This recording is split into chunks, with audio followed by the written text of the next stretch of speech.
Ya, pelatih timnas Irak Jesus Casas ketar-ketir jika timnas Indonesia main full tim di kualifikasi Piala Dunia 2026 zona Asia. Dan informasi bola selanjutnya, media Vietnam mengatakan Sinteyong bisa bikin strategi 9 timnas U23 Indonesia rasa senior.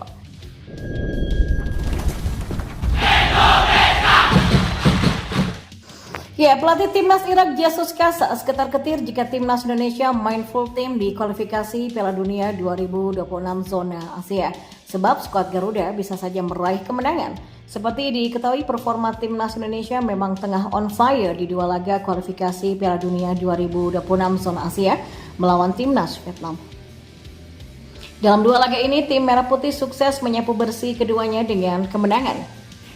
Dua kemenangan ini tidak lepas salah satunya dari adanya tambahan pemain naturalisasi yang melakoni debut. Mereka adalah Jay Itzes dan Nathan Choaon.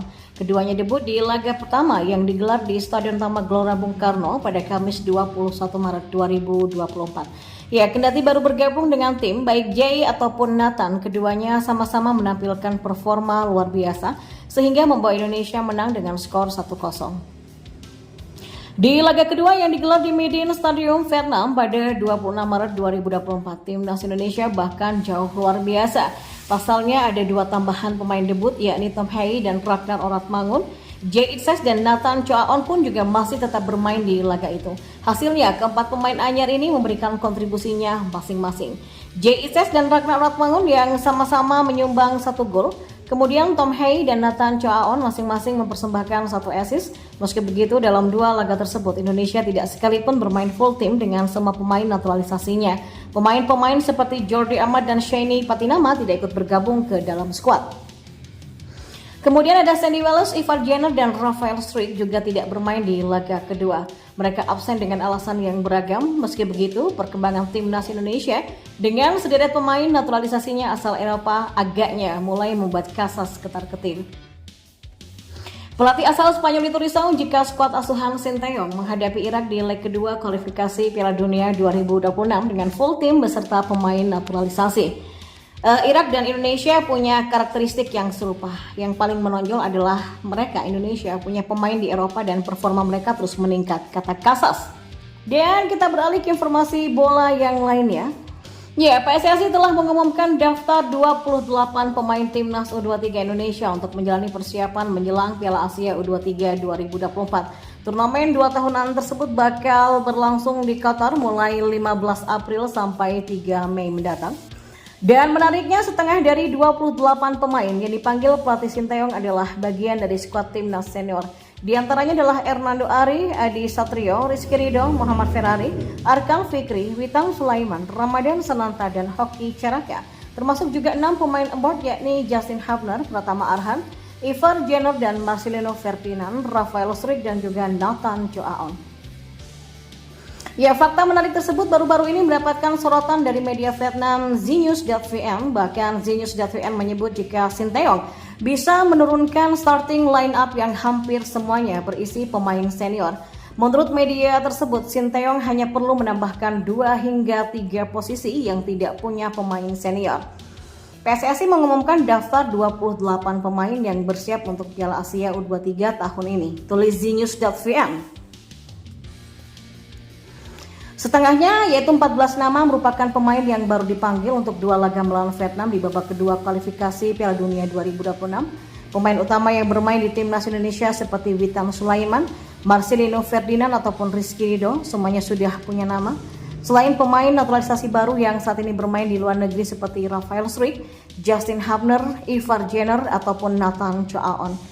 Ya, bek jago lemparan ke dalam Pratama Arhan juga masuk daftar skuad setelah diizinkan klub Korea Selatan Suwon FC.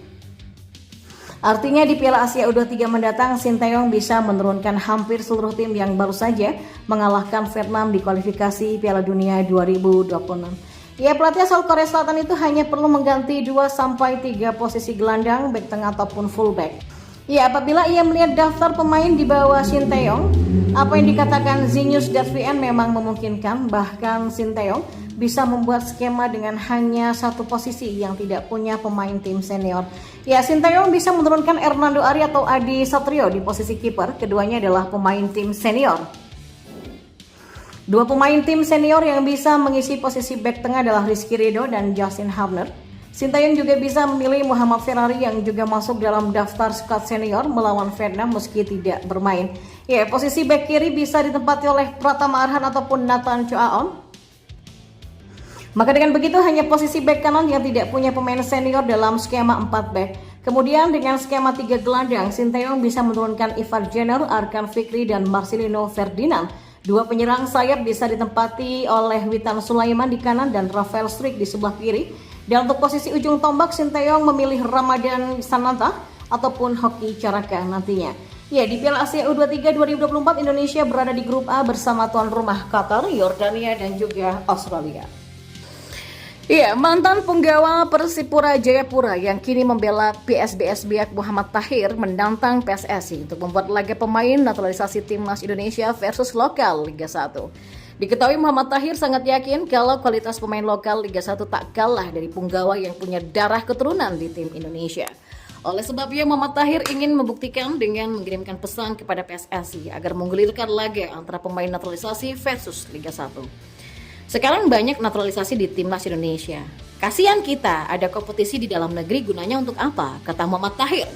Secara terang-terangan, Tahir berpendapat pemain naturalisasi hanya menang nama karena bermain di luar negeri, tapi kualitasnya sama seperti penggawa Liga 1.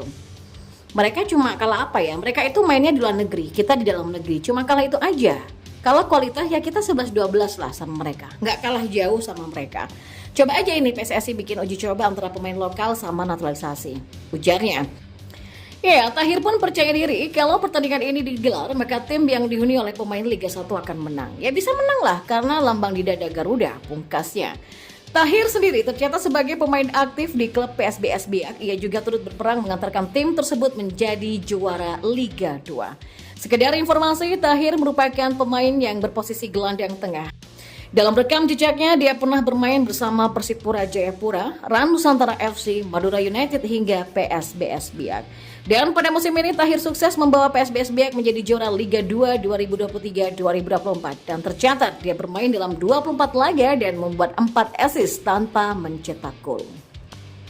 Ya, perkembangan signifikan timnas Indonesia dalam laga kualifikasi Piala Dunia 2026 menjadi sorotan dari media Irak. Media Irak ini pun memberikan prediksi yang mengejutkan untuk timnas Indonesia yang semakin lama permainannya semakin menakjubkan. Pada bulan-bulan terakhir, harapan pecinta sepak bola Indonesia terangkat dengan kemenangan mengagumkan timnas Indonesia di bawah arahan pelatih Sintayong. Ya, saat skuad Garuda menaklukkan Vietnam dalam serangkaian pertandingan kualifikasi Piala Dunia 2026, semangat kembali berkobar di antara penggemar dan juga para pemain. Namun, perjalanan menuju Piala Dunia tidaklah mudah, terutama setelah kekalahan telak dari Irak di pertandingan pembuka kemarin. Dalam sebuah pernyataan mengejutkan, media Irak, Iraqi Football Gallery telah membuat prediksi terkait kemungkinan skuad Indonesia tampil di Piala Dunia 2026. Ya, dalam prediksinya, timnas Indonesia diproyeksikan berada di grup F bersama dengan Inggris, Kolombia, dan juga Nigeria. Ya, meskipun prediksi ini dibuat sebelum kemenangan penting melawan Vietnam, ini menjadi topik menarik karena mengisyaratkan jika timnas Indonesia sedang menjadi perhatian di tingkat internasional. Perjalanan timnas Indonesia menuju Piala Dunia 2026 tidaklah mudah. Setelah kemenangan yang menginspirasi atas Vietnam, tim tersebut masih harus melewati beberapa putaran kualifikasi yang berat. Saat ini mereka berada di putaran kedua dengan prospek lanjutan ke putaran ketiga jika mereka lolos. Namun perjalanan tidak berhenti di situ saja. Timnas Indonesia harus bersaing di putaran keempat untuk menentukan juara grup dan mendapatkan tiket langsung ke Piala Dunia. Jika mereka hanya menjadi runner-up, mereka harus melewati putaran kelima dalam bentuk babak playoff. Prediksi dari media Irak menggarisbawahi betapa beratnya tantangan yang akan dihadapi timnas Indonesia di Piala Dunia nanti. Ya, grup yang dijelaskan dalam prediksi tersebut menunjukkan jika Indonesia akan berada di antara tim-tim kuat dari berbagai belahan dunia. Namun, hal ini juga menggambarkan bagaimana perhatian internasional terhadap kemajuan timnas Indonesia dan potensi mereka dalam kompetisi global. Ya, meskipun jalan menuju Piala Dunia 2026 penuh dengan rintangan, harapan tetap tinggi di kalangan penggemar sepak bola Indonesia. Setiap pertandingan menjadi kesempatan bagi timnas Indonesia untuk membuktikan kemampuannya dan juga memperjuangkan tempat mereka di panggung dunia.